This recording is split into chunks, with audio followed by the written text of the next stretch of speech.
Bueno, entonces ahora vamos a continuar con la segunda clase, donde vamos a ver en más detalle la membrana plasmática y el núcleo. Adentrándonos entonces en las propiedades de las células eucariotes.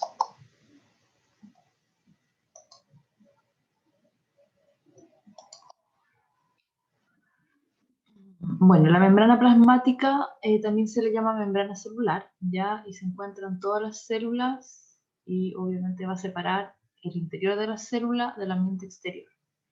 Y está formada por una bicapa lipídica semipermeable. Eso quiere decir que existen algunas sustancias que pueden pasar a través de la membrana y otras no. La membrana es bastante compleja, ¿no es cierto? Acá está la bicapa lipídica, ustedes la pueden ver, y existen una gran cantidad de proteínas, ¿ya?, que van a atravesar o que van a formar parte de la membrana, así como algunos tipos de, ¿cómo se dice?, de lípidos especializados,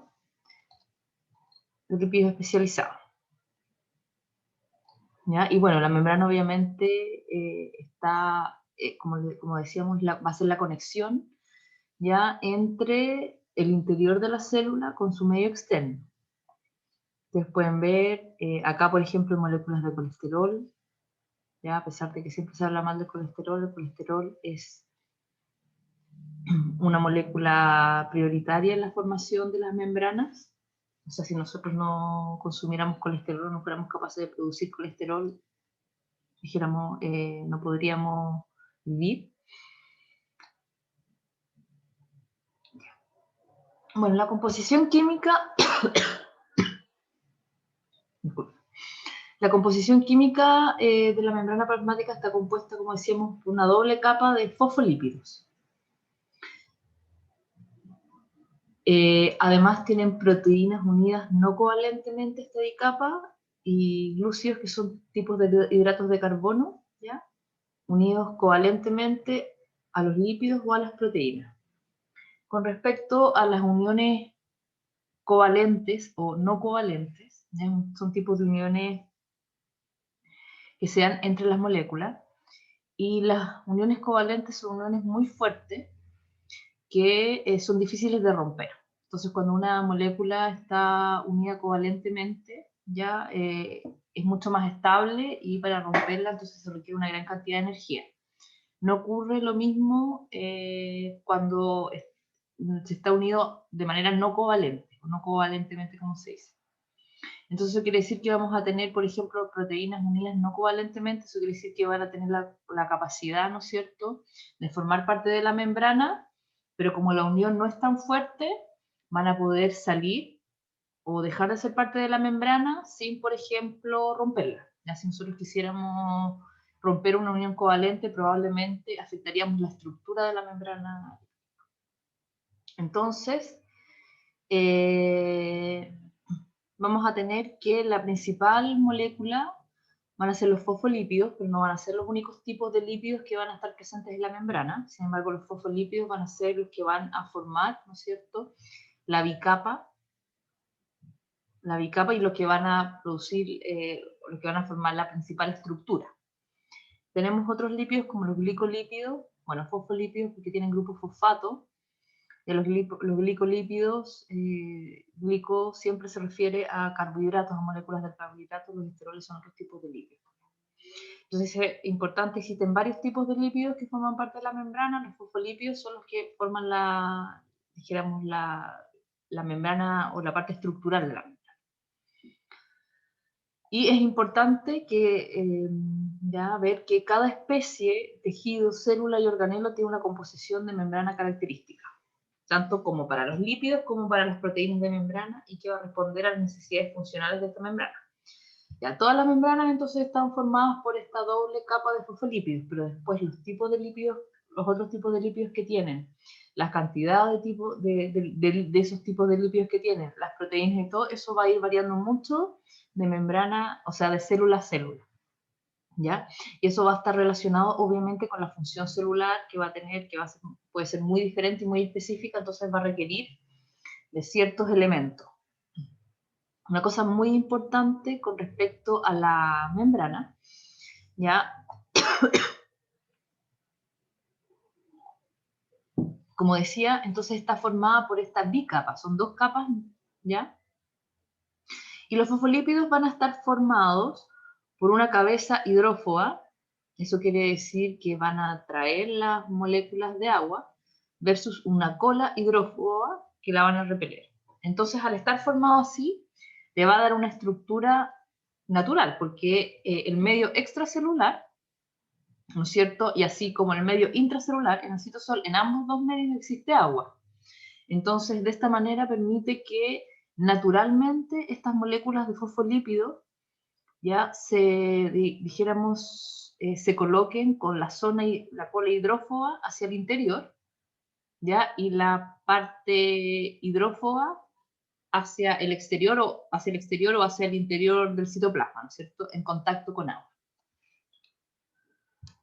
Bueno, la membrana plasmática tiene muchas funciones. Una de las principales es la compartimentalización, ya no solamente de las células, sino que la membrana también, existen otros tipos de membranas, como por ejemplo la membrana nuclear, o las membranas que van a estar formando el aparato de Golgi, ¿ya? Entonces, primero la compartimentalización de las células.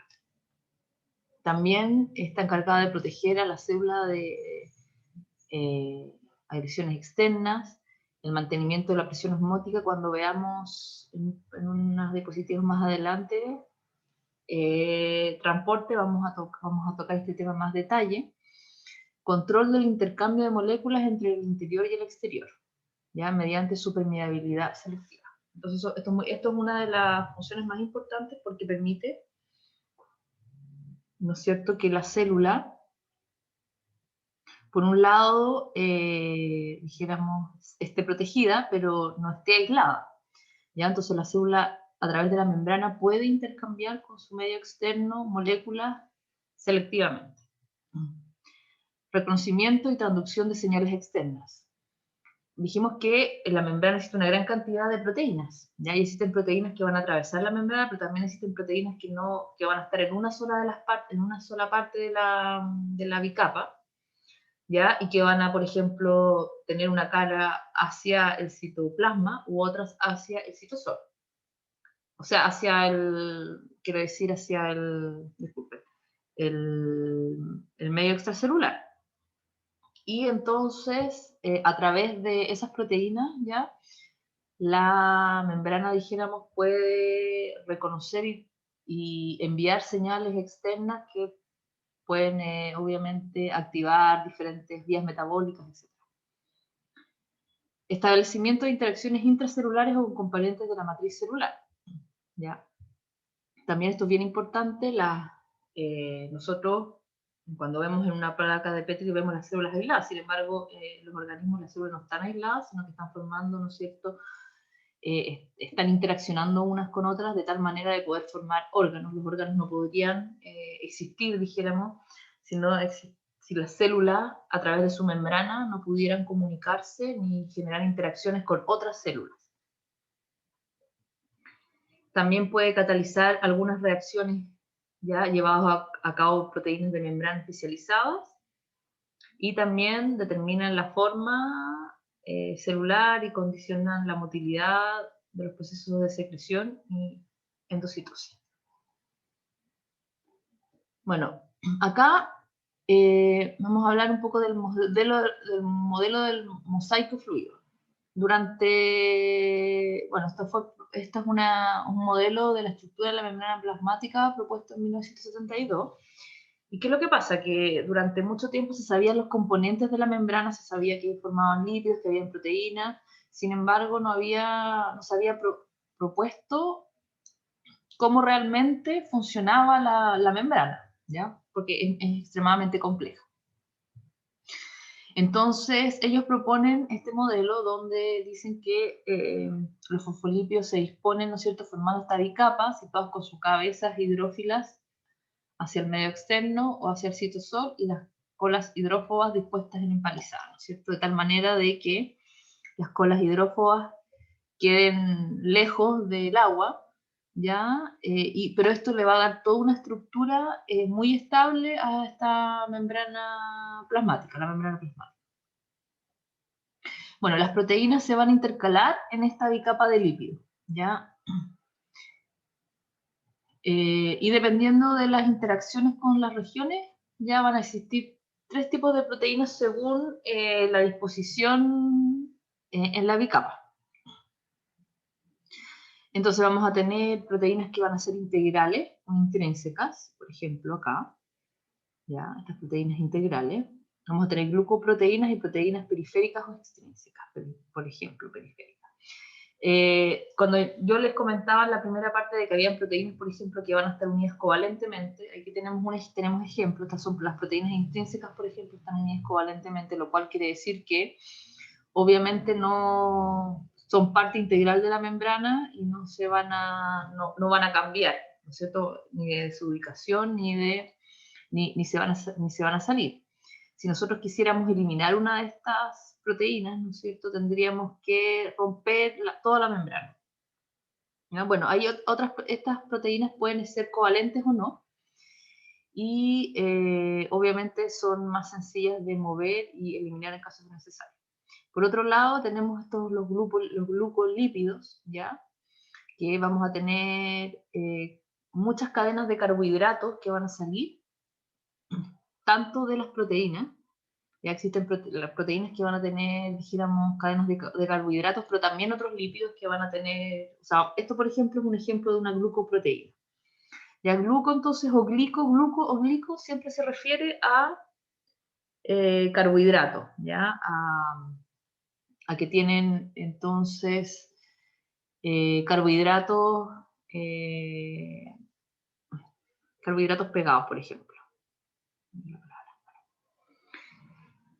Ya, dijimos que la membrana, bueno, tiene una permeabilidad selectiva. ¿Ya? Eso quiere decir que va a permitir el intercambio de ciertas moléculas a través de la membrana y otras no. Obviamente, todos estos procesos de transporte tienen que estar muy regulados porque es muy importante para la célula. Ya, por ejemplo, lo que nosotros hablamos en la primera clase de la homeostasis, está muy regulado por la membrana plasmática, por ejemplo. A través del transporte de sustancias, ¿no es cierto? Si es necesario, por ejemplo, no sé, mover algún electrolito de un lado a otro, o de alguna sustancia porque el pH se alteró, etc. Todo ese tipo de cosas, entonces, lo va a controlar la membrana y por eso el transporte, en el fondo, a través de, ¿no es cierto?, de esta estructura es muy importante. Van a existir 3 tipos de transporte: un transporte pasivo, transporte activo y el transporte mediado por vesículas. Solamente el transporte pasivo no requiere de energía. Tanto el transporte activo como el transporte mediado por vesículas va a requerir de energía. No sé si me... Sí. Entonces eso quiere decir que entonces se requiere de ATP para poder hacer funcionar el transporte. Ya, el transporte pasivo va a tener van a haber, dijéramos, 3 tipos de transporte pasivo. Entonces, no requiere energía, va a depender de la energía cinética de las mismas moléculas que se van a transportar. Está la difusión simple, la osmosis y la difusión facilitada. Ya, la difusión simple, eso quiere decir que van a haber ciertas moléculas, en general son moléculas pequeñas, que van a atravesar la membrana plasmática por difusión debido a las diferencias de concentraciones entre el citoplasma de la célula y su medio externo. Eso quiere decir que vamos a tener nosotros, usualmente, ya, ¿cómo se dice?, las mismas concentraciones de las moléculas afuera y adentro. Entonces, En caso de que hubiera una concentración mayor en alguno de los dos lados, ¿ya? En el medio extracelular o en el citoplasma, porque esto puede ir en cualquiera de los dos sentidos, no necesariamente desde el medio extracelular hacia el citoplasma. Entonces va a haber un movimiento de moléculas a través de la membrana. Y este movimiento va a llegar o va a seguir hasta que entonces las moléculas estén en una concentración similar a ambos lados de la membrana. Esa es simplemente la difusión simple, ¿ya?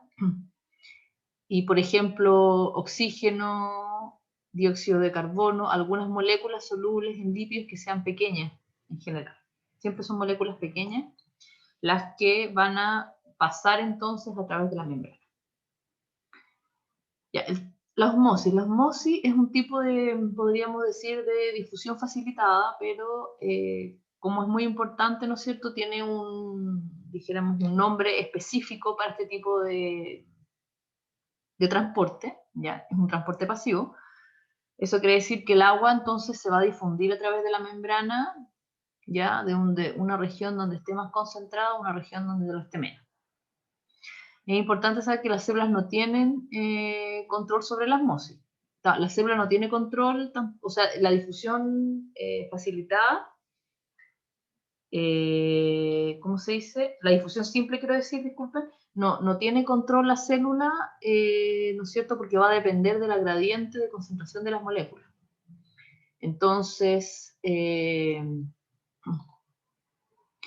usualmente las células van a estar en una condición isotónica, ¿ya? Eso quiere decir que las concentraciones de agua en el medio extracelular y en el medio intracelular van a ser semejantes, sin embargo pueden haber ocasiones, ¿no es cierto?, donde puede haber condiciones hipotónicas, donde acá está ejemplificado en una célula vegetal.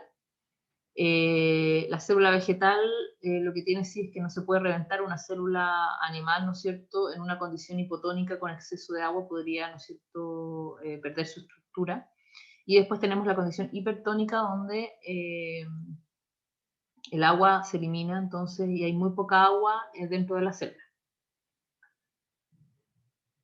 Bueno, a la presión que ejerce el agua sobre la cara de la membrana donde hay menor concentración hacia el compartimento de mayor concentración se le conoce como presión osmótica.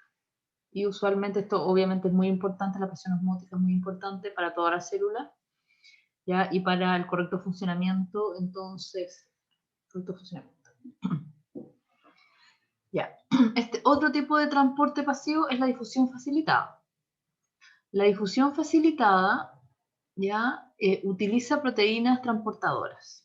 La diferencia con el transporte activo es que a pesar de que requiere de proteínas, que van a ser proteínas intermembranas, proteínas transportadoras específicas, no van a requerir de gasto o de moléculas de ATP para activar el transporte.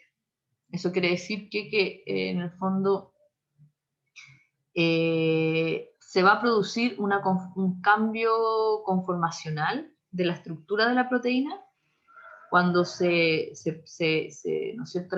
El soluto, dijéramos, está en contacto con la proteína, ¿no es cierto? Se va a producir un cambio conformacional que va a permitir el transporte. Y entonces no se necesita ya gasto. Entonces vamos a tener proteínas de canal o proteínas transportadoras que se llaman, ¿ya? Y son muchas las sustancias necesarias para la célula que se van a mover a través de la difusión facilitada. Como por ejemplo iones de potasio, sodio, calcio, monosacáridos, aminoácidos, en general también van a ser moléculas no tan grandes, van a ser moléculas relativamente pequeñas, ¿ya? Pero que no van a poder atravesar, dijéramos, normalmente, como ocurre, por ejemplo, con la difusión simple. ¿No es cierto? El oxígeno puede atravesar la membrana plasmática, pero el sodio no, por ejemplo. Ambos dos son muy necesarios, entonces este tipo de transporte es extremadamente importante, dijéramos, y también va a estar relacionado con la concentración de las moléculas a mayor concentración, entonces se va a aumentar dijéramos, este tipo de transporte, ¿cierto? Bueno, estas proteínas de canal transportadora son específicas y saturables. Eso quiere decir que cuando se llegue a una determinada cantidad, ya en el citosol, por ejemplo, la proteína ya no va a seguir transportando más. Ya no es exactamente igual como el agua. Eso quiere decir que esto le da un control a la célula, dijéramos, respecto de la cantidad de solutos que ingresa, ¿ya? En el fondo, si tiene una concentración máxima de sodio y hay más sodio acá, eso no quiere decir que va a seguir entrando y entrando y entrando, por ejemplo, ¿ya? Pero este tipo es un tipo muy importante de transporte celular. Ya, ahora pasamos al transporte activo. El transporte activo, entonces, se requiere de ATP. Ya sabéis, creo que son las principales diferencias. También tenemos una proteína ya de membrana que va a actuar como transportador. Ahora sí, son proteínas que van a tener sitios activos. ¿Ya? Y bueno, estas proteínas de transporte, dijéramos, dijéramos, ¿cómo se dice? Van a transportar una gran cantidad de moléculas distintas. ¿Ya? Existen algunas muy famosas que son, por ejemplo, las bombas sodio-potasio, que son muy importantes para generar, por ejemplo, los potenciales, etc. ¿Ya? Y ahí se necesita bastante control respecto de la cantidad. Y lo otro que se me olvidó decir acá es que este transporte siempre va desde una zona de mayor concentración a una zona de menor concentración. O sea, si esto está así, la célula no puede sacar estas moléculas, ¿ya? Bueno, para generar potenciales eléctricos, ¿ya?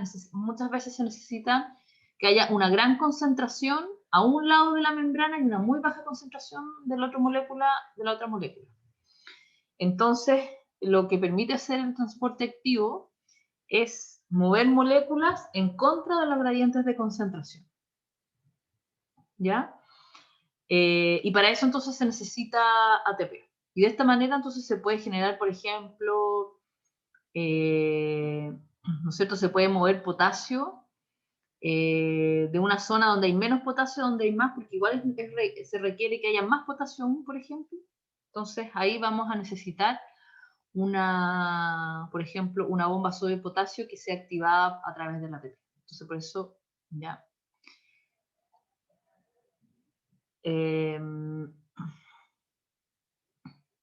Aunque no necesariamente, no es una regla de que estas bombas van a mover desde zonas en contra de la gradiente de concentración ni nada. Simplemente este tipo de transporte, hacer un transporte más complejo, permite que en ocasiones ¿ya? Las moléculas se puedan mover independientemente de la concentración y se muevan más por la necesidad celular.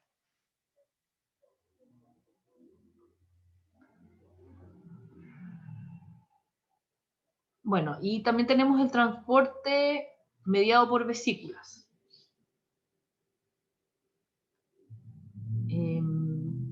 El transporte mediado por vesículas ya se utiliza para introducir o eliminar sustancias grandes o que no pueden pasar por proteínas transportadoras. Proteínas transportadoras igual sean de las que sean de la difusión facilitada o del transporte activo.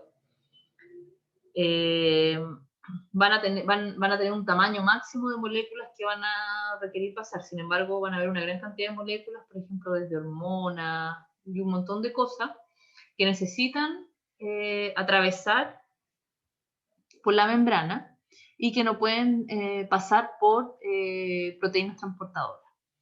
Entonces, aquí tenemos el transporte mediado por vesícula. Existen 3 tipos de transporte, ¿ya? O endocitosis. La fagocitosis, que usualmente la escuchamos bastante, ¿no? Porque está muy relacionado con el sistema inmune, donde una partícula sólida que está en el medio extracelular ya es como invaginado y después entonces transportado ¿cómo se dice?, al citoplasma.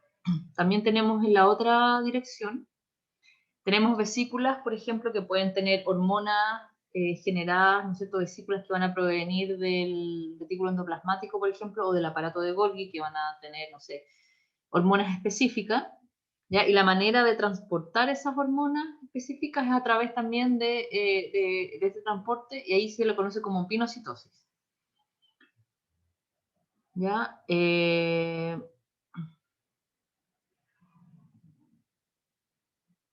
No, disculpe, me equivoqué. La pinocitosis quiero decir, es al revés. Quiero decir que también es, disculpe, también es a través también entra, ¿cómo se dice? Entra, también ahí, dijéramos, puede haber ingreso de determinadas sustancias, ya de la misma manera, pero a la diferencia que van a ser moléculas más pequeñas, o fluido, por ejemplo, fluido extracelular, que van a contener determinadas moléculas, ya, y van a entrar hacia la célula. Y también hay una endocitosis mediada por receptores. Claro, acá estamos viendo endocitosis, todo, ya eso quiere decir, disculpe que me confundí, es decir, que siempre es desde el medio extracelular hacia el interior. Y después tenemos esta, que va a ser mediada por receptores. Eso quiere decir que van a haber receptores específicos en la membrana, ¿ya? Nosotros vimos también una gran cantidad de moléculas que van a salir de la membrana plasmática hacia el medio extracelular, y entonces van a haber algunas moléculas específicas, ¿no es cierto?, que van a poder unirse al receptor, y cuando se unan al receptor, entonces se va a producir la invaginación, y se van a ingresar las moléculas hacia dijéramos, el medio intracelular. Ya, y la exocitosis, ahora sí, ya es el sentido opuesto. Eso quiere decir que dijéramos, las sustancias pasan desde el medio intracelular o del citoplasma hacia el medio extracelular. ¿Ya? Entonces, y bueno, acá sí, entonces se van a, por ejemplo, ¿no es cierto?, a través del aparato de Golgi, por ejemplo, van a haber hormonas que se pueden secretar o neurotransmisores. Acá justo está, ¿no es cierto?, un ejemplo de una neurona. Entonces, a través del aparato de Golgi vamos a tener vesículas que van a estar llenas de moléculas.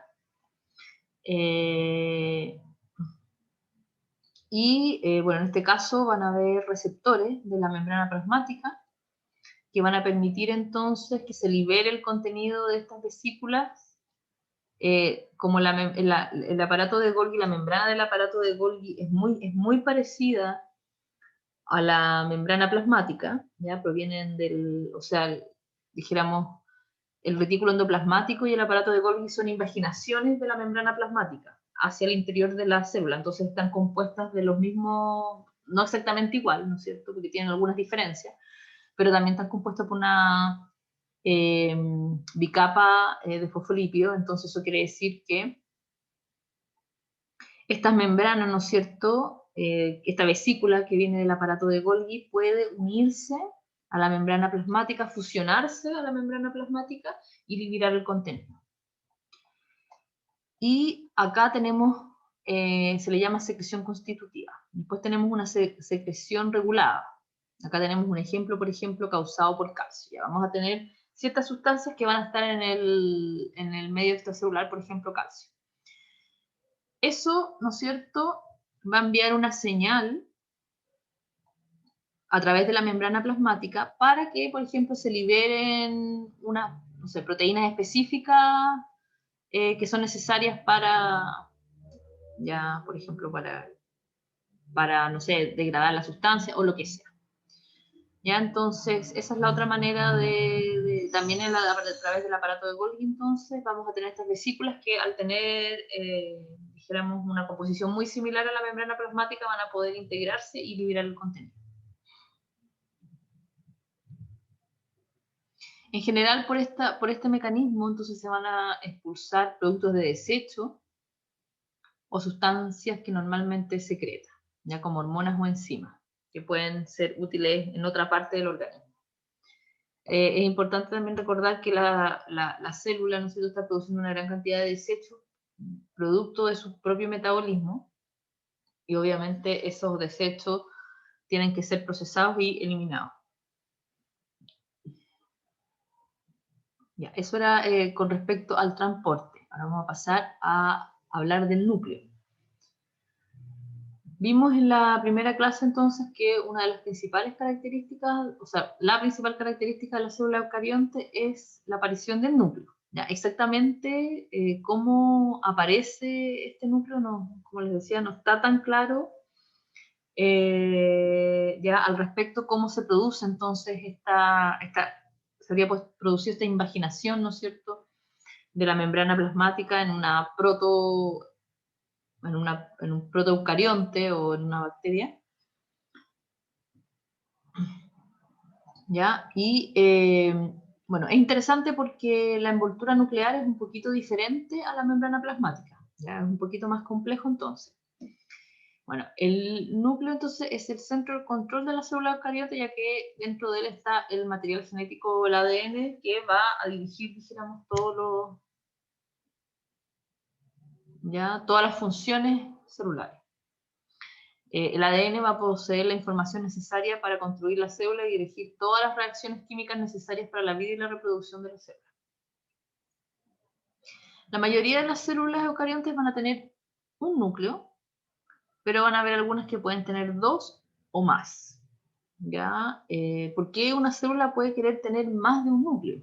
Bueno, si es una célula, por ejemplo, que tiene una actividad metabólica extremadamente alta, a lo mejor le requiere, dijéramos, una mayor cantidad de DNA para poder producir más proteínas. ¿Ya? Un ejemplo de las células multinucleadas, por ejemplo, son las células musculares. ¿Ya? Existen células musculares que lo que hacen es que entran en periodos de mitosis, sin embargo no entran en la última parte de la mitosis, que es la citoquinesis, que es cuando la célula se divide. Entonces al final solamente lo que hacen es como reproducir núcleos. ¿Ya? Entonces terminamos con una célula como muy grande, con muchos núcleos, porque van a requerir una gran cantidad de sustancias, por ejemplo, y tienen una transcripción muy, muy activa, etc. Bueno, el núcleo va a estar constituido de 4 partes, ¿ya? La envoltura nuclear, el nucleoplasma, el nucleolo y la cromatina. La cromatina es el ADN. O sea, acá, ¿no es cierto?, la envoltura, la cromatina, el nucleoplasma y el nucleolo. Van a haber poros nucleares. Y otra cosa que yo también ahí me había equivocado.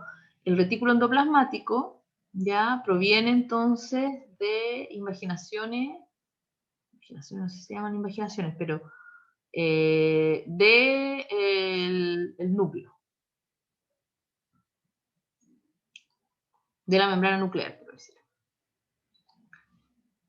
Bueno, estos poros nucleares son muy necesarios porque tiene que haber un transporte muy importante entre el núcleo y el citoplasma. Bueno, la envoltura nuclear también se le llama carioteca, está formada por 2 membranas que poseen entre ellas un pequeño espacio, ¿ya? Por eso les decía que la membrana nuclear es un poquito distinta a la membrana plasmática. Ya la membrana plasmática tiene una capa y estos son 2 capas, ¿ya? En el fondo la membrana plasmática es una capa, una bicapa lipídica, son 2 bicapas lipídicas. ¿Ya? y van a tener este pequeño espacio entre ellas, entre estas dos membranas, se van a unir entonces formando estos poros nucleares, que los mencionábamos acá, poros nucleares, ¿ya? Que son estructuras bastante complejas y muy importantes porque tenemos, por ejemplo, no sé, el RNA mensajero, son moléculas grandes, tienen que atravesar la membrana. Y obviamente eso no podría ocurrir con una proteína transportadora o no se podría hacerlo a través de vesículas, tampoco nada. Entonces, la función de estos poros es muy importante para pasar no solamente las proteínas que son necesarias, o para salir, o por ejemplo, proteínas necesarias, por ejemplo, para toda la maquinaria replicativa, etcétera, o transcripcional, ¿no es cierto? Las proteínas se van a producir en el citoplasma y tienen que entrar dijéramos, al núcleo. Y por otro lado, entonces, de acá tiene que salir una ADN, como ya sea RNA ribosomal, o RNA de transferencia, o los RNA mensajeros, que son moléculas muy grandes. ¿Ya? Entonces van a pasar materiales estos dentro y hacia afuera del núcleo, estos poros nucleares. ¿Ya? El nucleoplasma se le llama cardiolinfa, es el medio interno semilíquido del núcleo celular, ¿ya? En el que se encuentran sumergidas las fibras del ADN, las fibras de ARN, etc.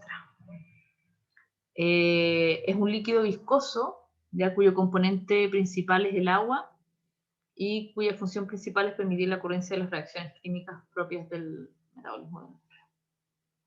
Es un análogo al citoplasma, pero de núcleo. ¿Cierto? Que va a ser un poquito distinto. Ya, el nucleolo, esta es otra región, ya, que se le considera una estructura suprema nuclear. Sin embargo, obviamente no posee membrana, no es una... Ya, es una...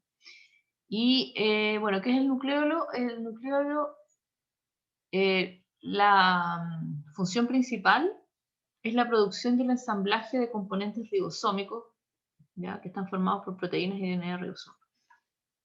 Los ribosomas, entonces, que esto se los voy a mencionar ahora para que les quede un poquito más claro, lo vamos a ver en más detalle cuando veamos los organelos.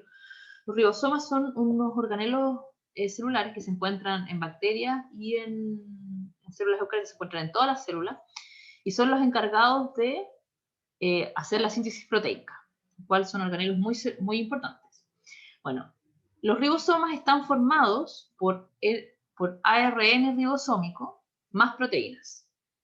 Bueno, ese ARN ribosómico está obviamente codificado en genes, ya dentro de los cromosomas, y se va a transcribir en el núcleo. Se van a transcribir las moléculas, ¿no es cierto?, grandes. Cuando nosotros hablamos de transcripción, estamos hablando, ¿no es cierto?, de que la maquinaria va a transcribir un gen para que se produzca una proteína. Usualmente nosotros pensamos que se produce una proteína. Sin embargo, no siempre se produce una proteína. Y, por ejemplo, cuando nosotros estamos formando los ribosomas, entonces hay transcripción de genes ribosomales dentro del núcleo que van a estar codificados prácticamente, no sé, son como 5 o 6 cromosomas que tienen estos genes ribosomales. Y obviamente el producto final es el ARN ribosómico, ya no hay transcripción. Como es muy importante, los ribosomas son una parte prioritaria de la maquinaria celular, ya al producir la síntesis proteica. En el fondo, si no tenemos ribosomas, podríamos decir que no tenemos células. ¿Okay? Entonces, cuando nosotros tenemos la célula, por ejemplo, que va a estar transcribiendo activamente, eso quiere decir que va a necesitar producir una gran cantidad de proteínas, por ejemplo, hormonas o las cosas que necesite producir, va a necesitar una gran cantidad de ribosomas, ¿ya? Entonces a su vez, en el núcleo, ¿ya? Se va a necesitar que estos genes ribosómicos estén transcribiendo activamente y constantemente. De manera de hacerlo más sencillo, estos genes ribosómicos se organizan ¿ya? Y es lo que forma el nucleolo. Estos son solamente genes ribosómicos de muchos cromosomas. Ya, por ejemplo, el cromosoma 2, 5, 6. Esa imagen que nosotros tenemos del cromosoma, ¿no es cierto?, típico de la foto, solamente ocurre que se le llama el cromosoma metafásico, solamente ocurre en un momento del ciclo celular. Cuando no es así, los cromosomas parecen como hilos de tallarines, ¿ya? Entonces no están condensados, están descondensados. Entonces tenemos el nucleolo, ya que va a nacer muchos genes de ARN ribosomal que van a estar juntos y que se van a estar transcribiendo, de tal manera de estar mandando entonces fuera del núcleo, ¿no es cierto?, este ARN ribosómico para hacer el ensamblaje de los ribosomas que van a estar dijéramos, van a ser parte del retículo endoplasmático, también van a estar libres, ¿ya? Para producir, obviamente, estos nucleolos, siempre cuando esté la célula, dijéramos, ¿cómo se llama? En fase, cuando no está en mitosis, dijéramos, ¿cuál es la palabra? El nucleolo va a estar organizado. Cuando la célula entra en mitosis, ¿no es cierto?, y empiezan a condensarse, estos son un montón de cromosomas, entonces el nucleolo, lo primero que pasa es que el nucleolo se desintegra, ¿no es cierto?, porque cada cromosoma se empieza a condensar, entonces esta estructura que nosotros vemos así como negrita se empieza a desintegrar y vuelve entonces a formarse una vez que se ha terminado la mitosis, el ciclo celular, y la célula vuelve a estar en etapa, ¿no es cierto?, en etapa no mitosis, se me olvidó la palabra. Ya, bueno. Entonces, como el DNA ribosómico que ya les había hablado, entonces,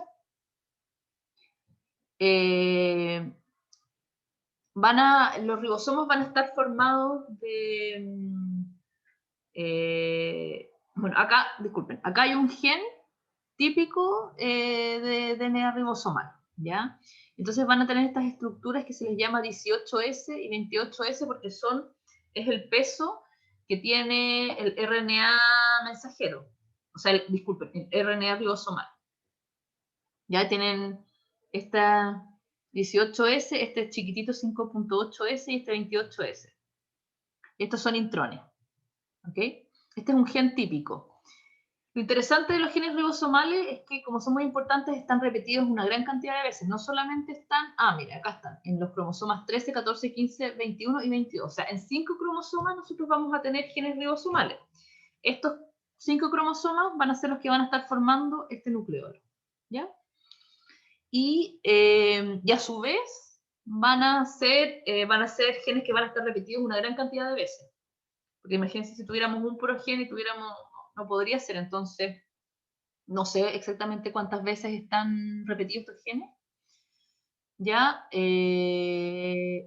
Pero obviamente lo que interesa aquí es producir muchas moléculas de ARN, ¿ya? Y después esta molécula de ARN va, dijéramos, a formar esta estructura secundaria compleja que junto con proteínas va a dar forma al ribosoma.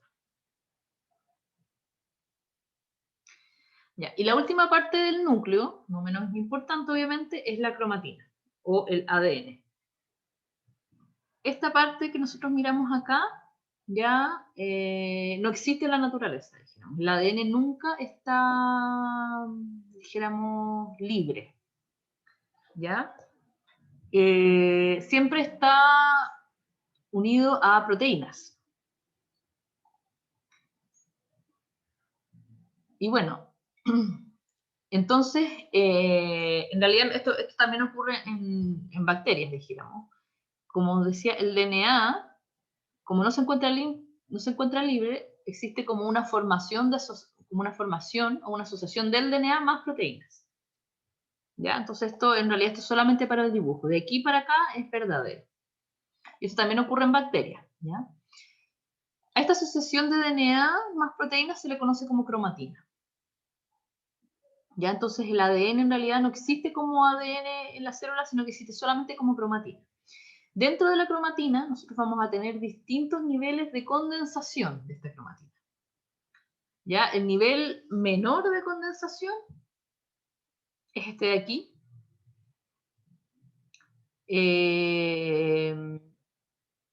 ¿Ya? Y esto lo vamos a ver en más detalle también más adelante. Cuando veamos estructura del ADN.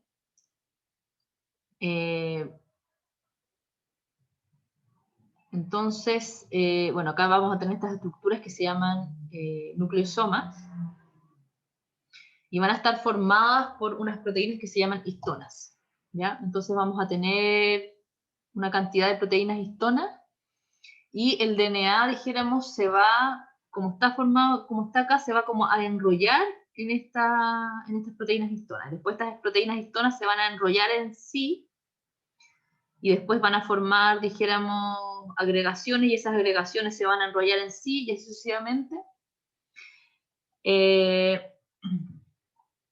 Entonces este es el estado más libre que va a estar el DNA. Incluso cuando la célula está transcribiendo, la maquinaria necesita tener acceso al DNA, ¿no es cierto? Para que por ejemplo, RNA polimerasa copie el ADN a una molécula de ARN o la replicación misma también, ¿ya? Existe una maquinaria, existen enzimas que tienen que acceder al DNA.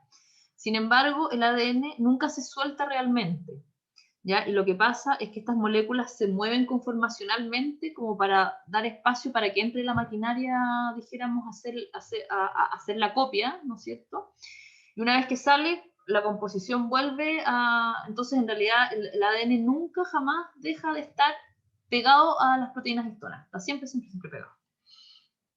¿Ya? Y usualmente, obviamente, la cantidad de condensación va a influir en, por ejemplo, en qué tan fácil sea transcribir o no un gen. Si yo tengo un nivel de condensación muy elevado, como por ejemplo un cromosoma metafase, es imposible ya que ninguna maquinaria entre en esta cromatina supercondensada. Entonces acá no vamos a tener, por ejemplo, posibilidad ni de replicación ni de transcripción de genes. Entonces, esto ocurre solamente, por ejemplo, en mitosis. ¿Y por qué ocurre acá? ¿Y por qué el cromosoma tiene que entrar en este estado de condensación? Porque acá los cromosomas necesitan moverse de un lado a otro, ¿no es cierto? Tenemos los cromosomas duplicados y cuando tenemos la mitosis tenemos que cada par de cromosomas, ¿no es cierto?, duplicado tiene que ir a un polo de la célula para que después se divide y queden dos células hijas. Ahora, sería imposible que eso ocurriera, por ejemplo, cuando la cromatina está en este estado más laxo, por ejemplo, que cuando está transcribiendo.